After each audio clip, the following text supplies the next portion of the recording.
हाँ जी बच्चियों, ਅੱਜ मैं यूनिट 3 ਚ ਲਾਜ਼ ਆਫ ਮੋਸ਼ਨ ਵਿੱਚ ਅਗਲਾ ਟੌਪਿਕ ਲੈ ਕੇ ਆਇਆ।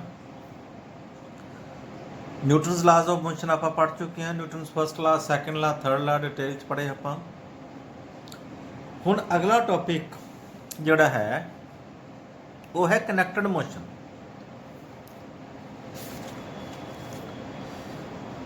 तो connected motion as it is ये theory point of view important नहीं है। मीनस थ्योरी च कोई क्वेश्चन नहीं पूछा जाता, लेकिन ये न्यूमेरिकल बहुत इंपोर्टेंट है। बहुत सारे न्यूमेरिकल प्रॉब्लम थानू ये रिलेटेड ये टाइप है एक तरह की न्यूमेरिकल की। मीनस मैं थानू एक तरीका करा रहा कि इदा का जो क्वेश्चन आ गया तो उन्होंने हल किवें करना है, किवें तुसी लॉजिकली सोचना। तो कनैक्टेड मोशनस टाइप है, बहुत सारिया टाइप्स ने। मैं कुछ कराना थानू, बाकी जो तुसी डाउट्स पूछोगे वो मैं थानू डिटेल च करा दाँगा। जिन्नियां टाइप्स कनैक्टेड मोशनस दी पूछोगे मैं थानू कराऊँगा। हुण आप पहली टाइप दिखा रखी है, पुली है। पुली के आले दुआले दो वेट लटकाए गए हैं। एक पासे वेट M1 है, दूजे पासे वेट M2 है। एंड M1 एंड M2 की की है कि नेचुरली एक वेट दूजे नालों ज़्यादा है। तो सपोज मान लो कि M1 वेट है M2 नालों ज़्यादा। सानू पता है जो इस तरह भार लटकाया जाए, जिधरले पासे वेट ज़्यादा उधरले पासे बॉडी थले नूं एक्सलरेट करेगी। M1 थले नूं जाएगा तो M2 उत्ते नूं जाएगा। Let a be the acceleration, let a be the acceleration in the system.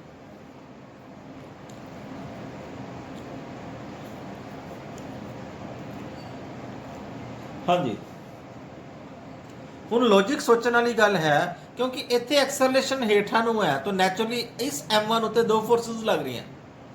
ध्यान दो, एक टेंशन T लग रही है, एक वेट नीचे नूं लग रहा है M1 जी।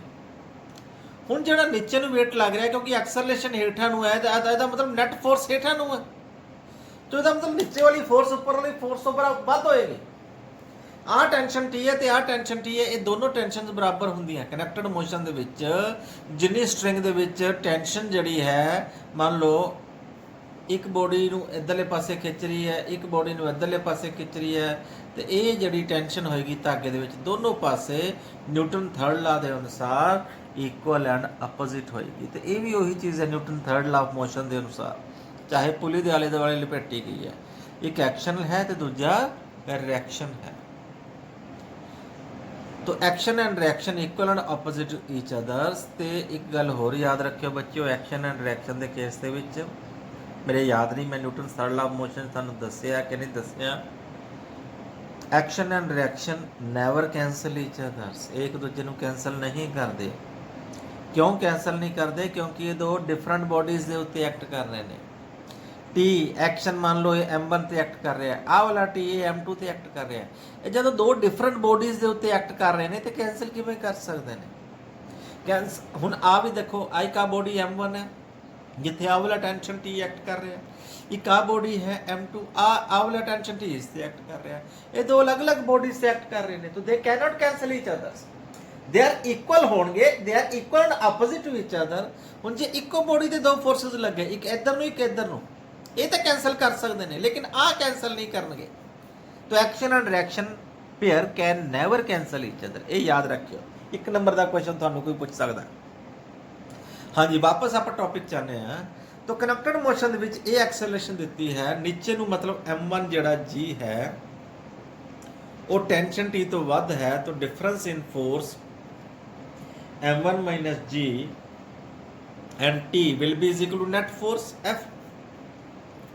F की वैल्यू होगी mass into acceleration. Let a be the acceleration in the system, mass into acceleration लिख सकते हैं।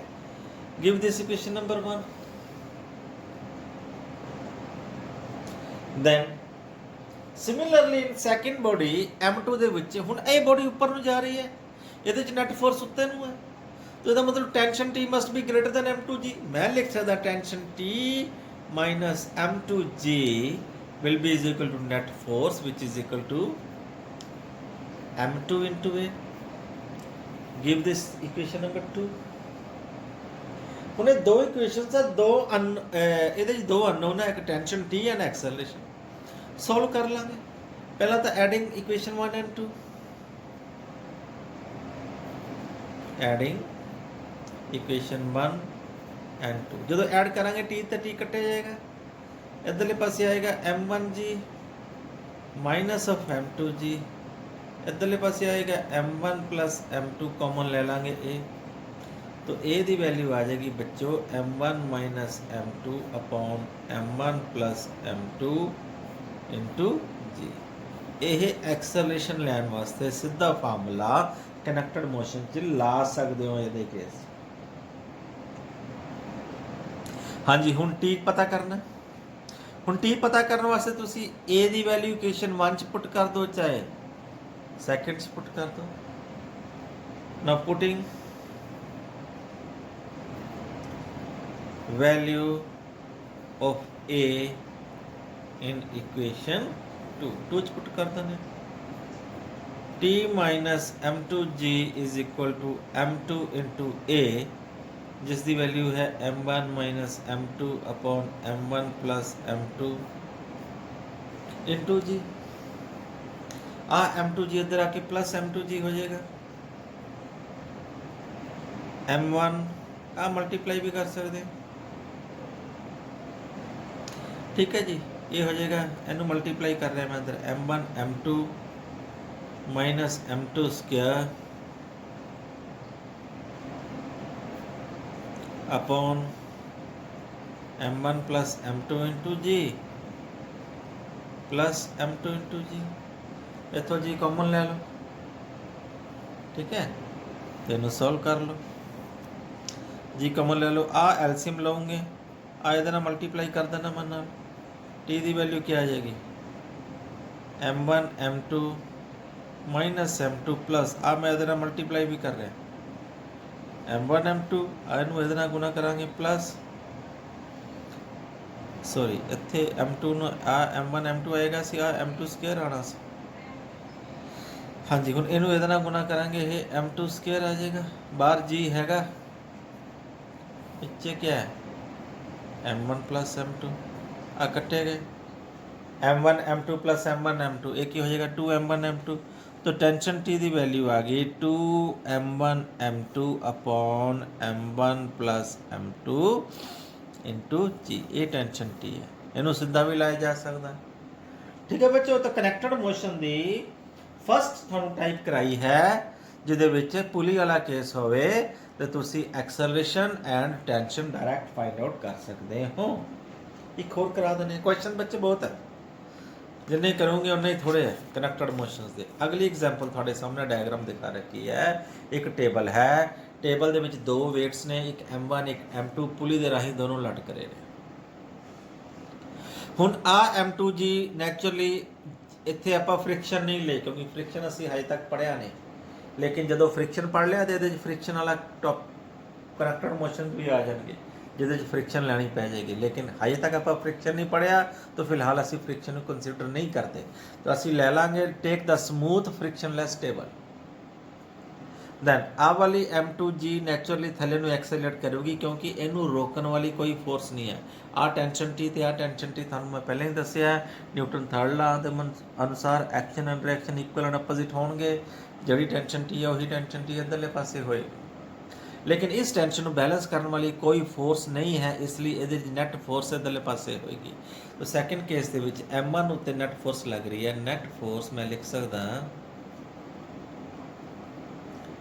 ऑन m1, बड़ी सौखी है, एक ही फोर्स है m1 into acceleration, mass into acceleration, okay दे बराबर है टेंशन टी दे। Equation number 1। वेट तो इत्थे भी है, लेकिन ये वाला वेट है m1g, वो रिएक्शन के बराबर हो गया, मीनस ये कंट्रीब्यूट नहीं करेगा मोशन दे विच, इहदा कोई रोल नहीं है, इसलिए इन्हूं लैण दी लोड़ नहीं है। हुण इधर वाले पास देखो, इधर एक m2g थल्ले नूं वेट लग रहा है, एक टेंशन टी उपर नूं लग रही है। नैचुरली बॉडी थल्ले नूं एक्सेलरेट कर रही है, इहदा मतलब नैट फोर्स हेठां नूं होएगी। तो नैट फोर्स लिख सकते हैं F which is equal to m2g minus t will be is equal to net force means mass into acceleration. Equation 2 आ गई।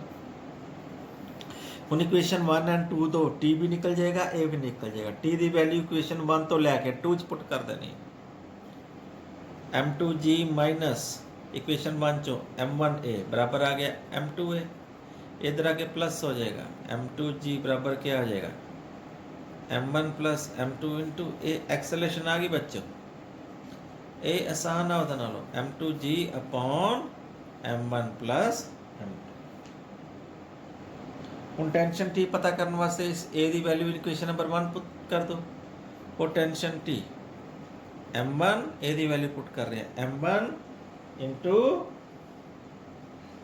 ए दी value m2g upon m1 plus m2। ठीक है जी, ये कनैक्टेड मोशनस दे क्वेश्चंस ने।